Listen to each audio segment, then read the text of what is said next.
नमस्कार दोस्तों, हाल ही में जारी हुए सन 2023 की विश्व का सबसे the most powerful passport index की सूची में जापान ऑन द टॉप पर बना हुआ है। तो इस वीडियो में हम जानेंगे कि इस the most powerful passport index में वर्तमान में हमारा भारत पहले के मुकाबले वर्तमान 2023 में कहाँ पर स्थित है, साथ ही भारत के पड़ोसी देशों की का क्या स्टेटस है ये भी जानने वाले हैं। साथ ही जानेंगे कि वे कौन से कारण हैं जो किसी भी देश के पासपोर्ट को, किसी भी कंट्री के पासपोर्ट को मोस्ट पावरफुल बनाते हैं, और साथ ही वे कौन से कारण हैं जिनकी स्टडी की जाती है और इस इंडेक्स की रैंकिंग तैयार की जाती है। तो साथियों, मैं पंकज यादव लेकर आता हूं ऐसे ही इंटरेस्टिंग फैक्ट्स के लिए। आप हमारे यूट्यूब चैनल डोल्चा अकेडमी को सब्सक्राइब कर लीजिए ताकि कोई भी जानकारी आपके पास तक पहुंचे तो आप उसका लाभ उठा सकें। दोस्तों, the most powerful passport index को लंदन की एक बेस्ड एडवाइजरी फिर्म है और जिसका नाम है हेनले एंड पार्टनर्स। इसके द्वारा द हेनले पासपोर्ट इंडेक्स को क्वार्टरली बेसिस पर रिलीज किया जाता है और अभी हाल ही में द हेनले पासपोर्ट इंडेक्स ने 2023 को रिलीज किया है। इस इंडेक्स को, यह index on the basis of exclusive data by IATA यानी कि the International Air Transport Association द्वारा जो डाटा रिलीज किया जाता है, उस डाटा को बेस बनाकर इस इंडेक्स की रैंकिंग को तैयार किया। साथ ही इसमें द हेनले एंड का पार्टनर्स का कहना है कि उनके पास वर्ल्ड के complete all over the world के लास्ट 18 ईयर्स का जो डाटा है वो अवेलेबल है। यानी कि द हेनले एंड पार्टनर्स के पास वर्ल्ड की 199 कंट्रीज के पासपोर्ट का इंडेक्स की रैंकिंग का जो डाटा है वो अवेलेबल है और वह वर्ल्ड की 199 कंट्रीज के पासपोर्ट का इंडेक्स की जो रैंक है उसे रिलीज करता है। साथ ही मैं बताऊं आपको कि 199 कंट्रीज हैं जिनके पास पासपोर्ट है, और अगर बात करें डेस्टिनेशंस की तो वर्ल्ड में इस समय 227 यानी कि 227 डेस्टिनेशंस हैं at present in the world. साथियों, the most powerful passport index को रिलीज और पब्लिश करने का जो मुख्य उद्देश्य है वह यह है कि आप किसी भी देश के इस आधार पर पासपोर्ट के वर्ल्ड में कितने कंट्रीज में आ जा सकते हैं कि रैंकिंग का पता लगा करके रैंकिंग के आधार पर पता लगा सकते हैं। जैसे कि माना हमने कि कोई कंट्री है ए, जो अपने देश के जो सिटीजन्स हैं उनको पासपोर्ट के आधार पर 50 कंट्रीज ऑफ द वर्ल्ड में वीज़ा फ्री ट्रैवल करा सकता है। लेकिन अगर वहीं पर हम देखें कोई कंट्री है बी, तो वह जो बी कंट्री है वह अपने देश के सिटीजन्स को, अपनी कंट्री के सिटीजन्स को वर्ल्ड की ऑल ओवर 60 कंट्रीज में वीज़ा फ्री ट्रैवल करा सकता है। तो अब हम यहाँ पर इन दोनों में कंपैरिजन करते हैं अगर, तो यहाँ पर हम देखते हैं कि ए और बी में से जो पावरफुल कंट्री पासपोर्ट होगा वह बी कंट्री का होगा। तो इसका एक ये मेजर करने का, यानी कि एक रैंकिंग निकालने का एक ये भी, इसके अलावा भी कुछ इंपॉर्टेंट फैक्ट्स हैं जिनके आधार की, जिनकी स्टडी करके इस the most powerful passport index की रैंकिंग तैयार की जाती है।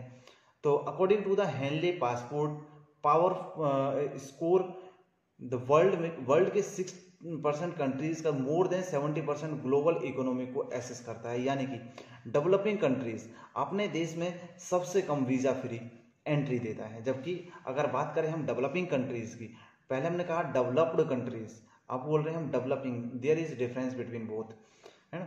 तो वे ज़्यादातर देशों में वीज़ा फ्री एंट्री दे देते हैं डेवलपिंग कंट्रीज में। According to the Henley passport report, world की 17% कंट्रीज हैं जो वर्ल्ड में 227 डेस्टिनेशन में से 4/5 यानी कि करीब 180 देशों में वीज़ा फ्री एंट्री को ग्रांट। साथियों, अब बात कर लेते हैं कि द मोस्ट पावरफुल पासपोर्ट की रैंकिंग के बारे में। द हेनले रिपोर्ट्स के अनुसार अभी तक लंबे समय से जापान ऑन द टॉप पर बना हुआ है। अगर बात करें हम सिंगापुर की, तो जापान और सिंगापुर में आपस में फेरबदल होता है और यही आपस में 1 नंबर और 2 नंबर पर बने रहते हैं। लेकिन वर्तमान में बात करें, जापान 1 ऑन द टॉप पर है, सिंगापुर और साउथ कोरिया ये सेकंड नंबर पर आने वाली कंट्रीज हैं। अगर आप जापान के सिटीजन्स हैं, यानी कि द मोस्ट पावरफुल पासपोर्ट की जो टॉप रैंक वाला कंट्री है, अगर आप वहाँ के जापान के सिटीजन्स हैं तो आप वर्ल्ड की 193 डेस्टिनेशंस में all around the world travel कर सकते हैं। अगर आप सिंगापुर या फिर साउथ कोरिया के सिटीजन्स हैं तो आप वर्ल्ड की 192 कंट्रीज में all over the world visa free travel कर सकते हैं। और वीज़ा फ्री ट्रैवल्स को कुछ इस तरह से समझ सकते हैं, जब आप किसी कंट्री में केवल वीज़ा के अलावा ओनली ऑन पासपोर्ट पर वीज़ा फ्री को कुछ इस तरह से समझने की कोशिश करते हैं। जब आप किसी कंट्री में केवल अपने कंट्री का पासपोर्ट लेकर के किसी अन्य देश में पहुंचते हैं तो उस देश में पहुंचने पर आपको वहाँ वीज़ा नहीं मांगा जाएगा, आपको वहाँ पर वीज़ा की ज़रूरत नहीं होगी। यानी कि अगर आप को वहाँ पर वीज़ा पहले से ही अवेलेबल होगा, वो कंट्री का आपस में बॉन्ड होता है कि वीज़ा ऑन अराइवल, जिससे बॉन्ड को नाम दिया गया है वीज़ा ऑन अराइवल। अब वीज़ा तो जरूर लगता है लेकिन आपको वीज़ा फ्री अपनी कंट्री से जा सकते हैं। दूसरी कंट्री में जब पहुंचेंगे तो आपको वीज़ा ऑन अराइवल मिलेगा, यानी कि आप पहुंचेंगे वहाँ पर आपको तुरंत वहाँ पर वो अथॉरिटी दे देंगे कि हाँ आप हमारे कंट्री में एंट्री कर सकते हैं, एयरपोर्ट के बाद एंट्री कर। अब हम रैंकिंग में देखते हैं जो थर्ड रैंकिंग है उसमें जर्मनी और स्पेन है। जर्मनी स्पेन थर्ड रैंकिंग पर आते हैं। वहीं हम बात करते हैं अगर सबसे इम्पोर्टेंट कंट्री अपने भारत की यानी कि इंडिया की रैंकिंग के बारे में जान लेते हैं। The most powerful passport ranking में इंडिया की जो पासपोर्ट है उसकी rank according to the Henley passport index 2023 85th है। अब बात करते हैं भारत के जो सिटीजन्स हैं वो वर्ल्ड की कितनी डेस्टिनेशंस में वर्ल्ड वाइड ट्रैवल कर सकते हैं, तो उनकी संख्या 59 है। हम इंडियंस वर्ल्ड की 59 डेस्टिनेशंस में वीज़ा फ्री ट्रैवल कर सकते हैं। तो आप देख सकते हैं क्या स्टेटस है अभी वर्तमान में इंडिया का, उसका कारण भी मैं आपको बताने वाला हूँ इस वीडियो में। इस प्रक्रिया में जब आप वीज़ा फ्री किसी कंट्री में ट्रैवल करने के लिए अराइव होते हैं तो आपको वीज़ा है जो उस देश के में वीज़ा ऑन अराइवल है ना मिलता है। जैसे कुछ कंट्रीज के नाम जैसे काउंट कर लेते हैं हम, जैसे भूटान है, भूटान में आप वीज़ा फ्री पहुंच सकते हैं। कंबोडिया है, इंडोनेशिया है, मकाऊ है, मालदीव है, नेपाल है, श्रीलंका है, थाईलैंड है, केन्या, ईरान और कतर, ये वे देश हैं जिनके मैं आप सिंपली बता रहा हूँ कि इन देशों में आप वीज़ा फ्री जा सकते हैं ओनली ऑन पासपोर्ट। अगर आपने पासपोर्ट बनवाया है तो इसीलिए कहा जाता है कि आप अपने पासपोर्ट को, जैसे आधार कार्ड होता है उसी तरह से पासपोर्ट होता है। आधार कार्ड आप इंडिया के कहीं भी घूम करके उससे आप काम चला सकते हैं, वो आपकी इंडिया की पहचान हो गया। उसी तरह से जो पासपोर्ट है वो आपकी वर्ल्ड वाइड इंडिया की पहचान। अब बात कर लेते हैं इंडिया के सीमावर्ती देश, पड़ोसी देशों की रैंकिंग के बारे में। सबसे पहले शुरुआत करते हैं हम श्रीलंका के साथ। श्रीलंका के बारे में बात करें हम तो श्रीलंका की रैंक जो मोस्ट पावरफुल पासपोर्ट के अनुसार का जो इंडेक्स है उसके अनुसार 100 नंबर पर है। यानी कि जो श्रीलंका के सिटीजन्स हैं उनकी जो कुल all over the world destinations हैं वो 42 डेस्टिनेशंस हैं जहाँ पर वे वीज़ा फ्री ट्रैवल कर सकते हैं। इसी के साथ बात करें बांग्लादेश की, बांग्लादेश में की जो रैंक है वो 101 है, वो 101 नंबर पर है पावरफुल पासपोर्ट के मामले में। और अगर कुल डेस्टिनेशंस देखें अगर हम बांग्लादेश की तो उसमें नंबर ऑफ डेस्टिनेशंस 41 है जहाँ पर बांग्लादेश के जो सिटीजन्स हैं विदाउट वीज़ा ट्रैवल कर सकते हैं only on passport. And Nepal के जो सिटीजन्स हैं वे उनकी रैंक है जो 103 है और वे 38 destinations all over the world visa free travel कर सकते हैं नेपाल के हमारे साथी। पाकिस्तान की बात करें तो पाकिस्तान अपने देश की 106 इसकी रैंक है और इसमें कुल डेस्टिनेशंस हैं जो वो 32 डेस्टिनेशन हैं जहाँ पर पाकिस्तानी सिटीजन्स ट्रैवल कर सकते हैं। तो अपने पड़ोसी देश पाकिस्तान की बात हो गई। साथ ही अगर हम बात करें इंडिया की तो इस समय देयर इज़ अ क्वेश्चन कि बेशक इंडिया की जो रैंक है पड़ोसी देशों से बेहतर है, अच्छी है, ठीक है, लेकिन अगर हम देखें according to the report of the Henley index Bharat की रैंक अभी भी कम है और इसे किस तरह से सुधारा जा सकता है और ये क्यों कम है इसके बारे में जानकारी हम इस वीडियो में आपको देने वाले हैं।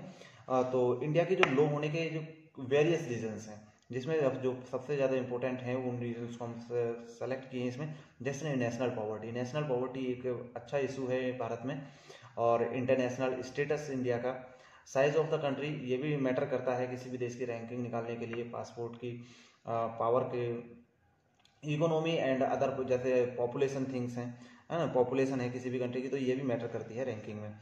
तो लेकिन इनमें से सबसे जो इम्पोर्टेंट है वो किसी भी देश की जो रैंकिंग उनको लो करने वाला सबसे ताकतवर जो पॉइंट है उसका हम बारे में बात बताने वाले हैं। वो है जो इलीगल एमिग्रेंट्स होते हैं किसी भी कंट्री में, जब इलीगल एमिग्रेंट्स बढ़ जाता है that considered the socio political climate of the country, है ना। जब किसी भी देश में इलीगल एमिग्रेंट्स में जैसे कोई देश है उसमें गृह छिड़ा हुआ है, बाहरी युद्ध है या फिर गरीब है है ना, अनएम्प्लॉयमेंट ज़्यादा है, तो कोई भी ऐसे देश को अपने, जैसे अमेरिका जैसे या विकसित देश अपने यहाँ पर एंट्री नहीं देंगे जल्दी से, वे उनसे बचाव करेंगे, रोकना चाहेंगे उसे। भारत के साथ भारत के पड़ोसी देशों की स्थिति भी कुछ ऐसी ऐसी ही है जैसे कि भारत की है। हालांकि भारत की बेहतर है, लेकिन इस तरह इतनी भी बेहतर नहीं है। तो इस रैंकिंग में जो पड़ोसी देश हैं उनकी रैंकिंग भी है, जो वो भी भारत की जो रैंक है उसे लो करने में बिल्कुल इन्वॉल्व है। क्योंकि अगर किसी इस इंटरनेशनल के जो पासपोर्ट है इसकी पावर को मेजर करने के लिए पड़ोसी देशों को भी सहयोग देखा जाता है। यानी कि अगर आप भारत से अमेरिका का वीज़ा चाहते हैं कि वीज़ा फ्री हो जाए, तो जो अमेरिका है पहले देखेगा कि भाई हाँ, भारत को चलो हम दे सकते हैं कि भारत अब अमेरिका में वीज़ा फ्री पर आ सकते हैं वहाँ के सिटीजन्स। लेकिन भारत के साथ साथ वो देखेगा कि भारत के जो पड़ोसी देश हैं, जैसे पाकिस्तान हो गया, नेपाल हो गया, बांग्लादेश हो गया, श्रीलंका हो गया, है ना, और अदर्स हो गए, भूटान हो गया और म्यांमार हो गया, तो ये लोग हमारे देश में आसानी से आ सकते हैं और यहाँ से हमारे देश से फिर आसानी से अमेरिका भी जा सकते हैं। तो अमेरिका इसीलिए भारत को अभी तक वीज़ा फ्री नहीं दिया है, क्योंकि भारत के जो पड़ोसी देश हैं वहाँ से कुछ ऐसी हलचल हैं, गरीब हैं और अदर थिंग्स भी हैं मैटर करती हैं, जैसे कि सभी जानते हैं। तो इस वजह से अभी जो भारत की रैंक है वो अभी लो है। इसे सुधारने की पूरी कोशिश की जा रही है, जैसे कि एम्प्लॉयमेंट को बढ़ावा दिया जाए, बेरोजगारी को ख़त्म करने के लिए कोशिश की जाए, और इसी के साथ साथ पॉवर्टी को ख़त्म यानी कि गरीबी को कम किया जाए। महंगाई और गरीबी दोनों ऐसी ही चीज़ें हैं कि इस पर लगाम लगाई जाए, तो उससे भारत की रैंक सुधर सकती है। तो ये रही ये कंप्लीट डिटेल, और मिलते हैं ऐसी अगली नई वीडियो में नए अपडेट के साथ मिलते हैं। जब तक के लिए आप हमारे चैनल को सब्सक्राइब कर लीजिए। जय हिंद साथियों।